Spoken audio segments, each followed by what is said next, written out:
नमस्कार दोस्तों, स्वागत है आपका आपके अपने YouTube चैनल कष्ट हरण में। मित्रों, आज हम भगवत गीता के प्रथम अध्याय के श्लोक नंबर 40 एवं 41 पर विचार करेंगे।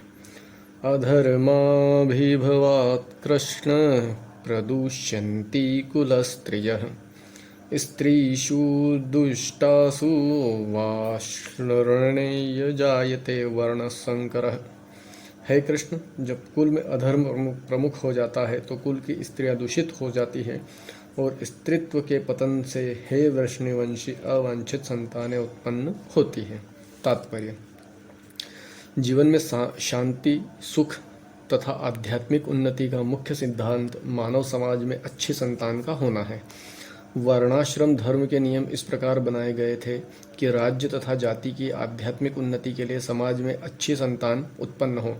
ऐसी संतान समाज में स्त्री के सतीत्व एवं उसकी निष्ठा पर निर्भर करती है। जिस प्रकार बालक सरलता से कुमार्गगामी बन जाते हैं, उसी प्रकार स्त्रियां भी पतनोन्मुखी होती हैं। अतः बालकों तथा स्त्रियों दोनों को ही समाज के वयोवृद्धों का संरक्षण आवश्यक है। स्त्रियां विभिन्न धार्मिक प्रथाओं में संलग्न रहने पर व्यभिचारिणी नहीं होगी। चाणक्य पंडित के अनुसार सामान्यतया स्त्रियां अधिक बुद्धिमान नहीं होती है, अतः वे विश्वसनीय नहीं हैं। इसलिए उन्हें विविध कुल परंपराओं में व्यस्त रहना चाहिए और इस तरह उनके सतीत्व तथा अनुरक्ति से ऐसी संतान जन्मेगी जो वर्णाश्रम धर्म में भाग लेने के योग्य होगी। ऐसे वर्णाश्रम धर्म के विनाश से यह स्वाभाविक है कि स्त्रियां स्वतंत्रतापूर्वक पुरुषों से मिल सकेगी और व्यभिचार को प्रश्रय मिलेगा, जिससे अवांछित संतानें उत्पन्न होगी। निठल्ले लोग भी समाज में व्यभिचार को प्रेरित करते हैं और इस तरह अवांछित बच्चों की बाढ़ आ जाती है, जिससे मानव जाति पर युद्ध और महामारी का संकट छा जाता है। श्लोक नंबर 41।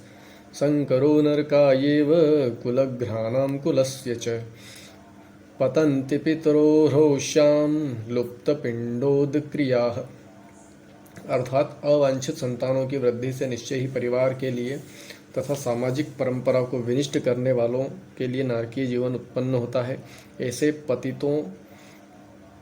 कुलों के पुरखे पितरलोक गिर जाते हैं, क्योंकि उन्हें जल तथा पिंड दान देने की क्रियाएं समाप्त हो जाती है।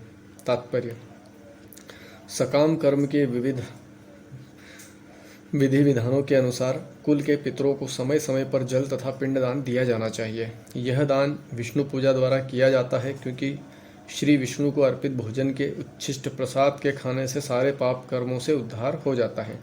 कभी कभी पितरगण विविध प्रकार के पाप कर्मों से ग्रस्त हो सकते हैं और कभी कभी उनमें से कुछ को स्थूल शरीर प्राप्त न हो सकने के कारण उन्हें प्रेतों के रूप में सूक्ष्म शरीर धारण करने के लिए बाध्य होना पड़ता है।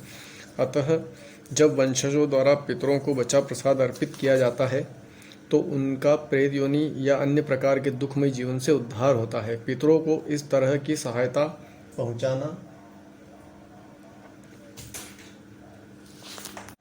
कुल परंपरा है और जो लोग भक्ति का जीवन यापन नहीं करते उन्हें ये अनुष्ठान करने होते हैं। केवल भक्ति करने से मनुष्य सैकड़ों या हजारों पितरों को ऐसे संकटों से उबार सकता है। भागवत में कहा गया है, देवर्षि भूताप्त नृणां पितॄणां न किंकरो नायं रणीच्च राजन सर्वात्मना यह शरणं शरण्यं गतो मुकुंदं परिहत्यं कर्तम्। जो पुरुष अन्य समस्त कर्तव्यों को त्याग कर मुक्ति के दाता श्री मुकुंद के चरण कमलों की शरण ग्रहण करता है और इस पद पर गंभीरता पूर्वक चलता है, वह देवताओं, मुनियों, सामान्य जीवों, स्वजनों, मनुष्यों या पितरों के प्रति अपने कर्तव्य ऋण से मुक्त हो जाता है। श्री भगवान की सेवा करने से ऐसे दायित्व अपने आप पूरे हो जाते हैं।